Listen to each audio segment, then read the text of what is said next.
Special Prosecutor Robert Mueller apparently believes that a crime or crimes may have been committed by Donald Trump or Donald Trump Jr. or Jared Kushner or Michael Flynn or Paul Manafort or any and all of those people or other people working in and around the Trump campaign for president. And that is why, as the Wall Street Journal is reporting, the special prosecutor is now working with a grand jury to hear evidence about his investigation. That grand jury has subpoena power. The special prosecutor does not. The special prosecutor can ask a grand jury to issue subpoenas for documents that he would like to examine. The special prosecutor can ask a grand jury to issue subpoenas for witnesses to come in and testify to that grand jury under oath.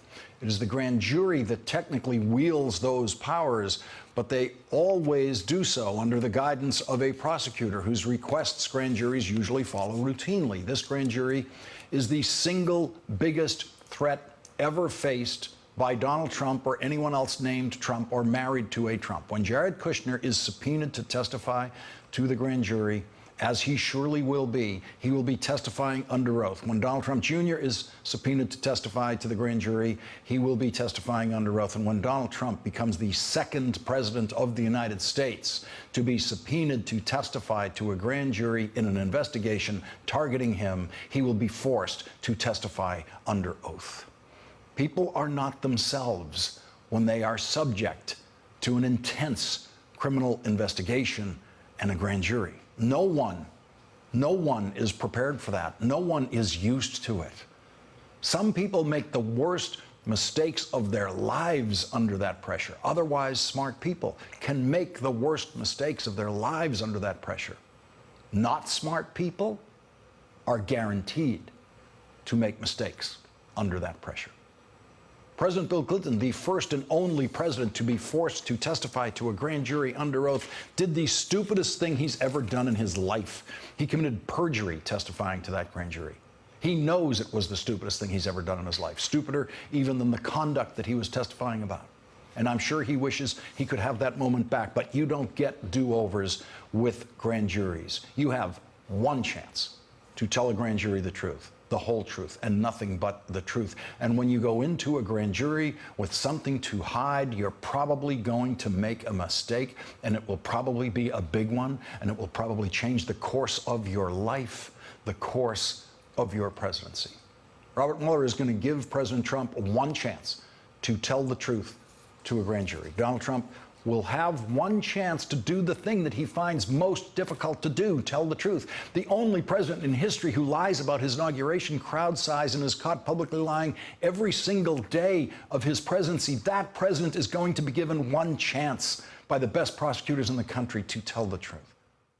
Donald Trump has never had a stronger incentive to fire Robert Mueller than he does now. This is the strongest message yet, that Robert Mueller is coming at Donald Trump or the Trump White House or the Trump campaign in a deadly serious criminal investigation in which he already suspects that crimes may have been committed. But Donald Trump does not have one ally in Washington who is prepared to help him in any way with Robert Mueller's criminal investigation. He may have some allies left on the congressional committees that are also running investigations, but today, Mitch McConnell's Republican United States Senate slammed the door on any possibility of President Trump firing Attorney General Jeff Sessions and replacing him with a recess appointment during the Senate's August recess. A recess appointment allows the president to install an attorney general without a confirmation hearing or a confirmation vote.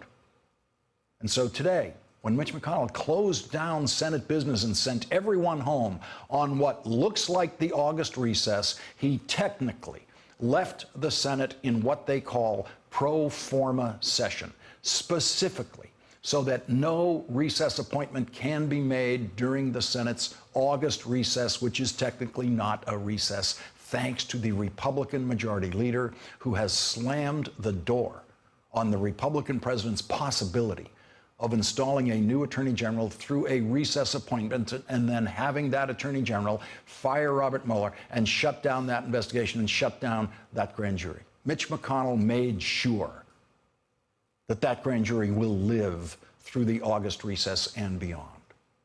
Also in the Senate today, two different bipartisan bills are introduced with Democrat and Republican sponsors of each one that would protect Special Prosecutor Robert Mueller from any attempt to fire him. We have an indication tonight that Robert Mueller's grand jury is going to hear testimony from a possible group of witnesses that have never testified to a grand jury before. Vox is reporting that after President Trump fired FBI Director James Comey, quote, acting director of the FBI, Andrew McCabe, told several of his highest-ranking managers of the Bureau they should consider themselves possible witnesses in any investigation into whether President Trump engaged in obstruction of justice. Many grand juries over many years have heard many FBI agents testify as investigators only, presenting their findings as investigators to the grand jury. They have never heard high-ranking managers of the FBI testifying as witnesses to a possible crime committed by the President of the United States. Usually, the target of an investigation testifies last to a grand jury. By that time, the grand jury knows more about the case than the witness does. President Trump, when he testifies, will be wondering what all those high-ranking managers at the FBI told this grand jury. Donald Trump will be alone in that room. This is unlike anything else you ever go through as a possible witness or defendant in a criminal investigation. Alone in the room. No lawyers. No Trump lawyers will be allowed in that grand jury room. Donald Trump will be in that room alone. No one can help Donald Trump in that room. It is unlike any room he's ever been in his life. And in that room, all alone, Donald Trump may have to make a choice, a historic choice. He may, on the advice of his lawyers, have to become the first president in history who takes the Fifth Amendment when he testifies to a grand jury.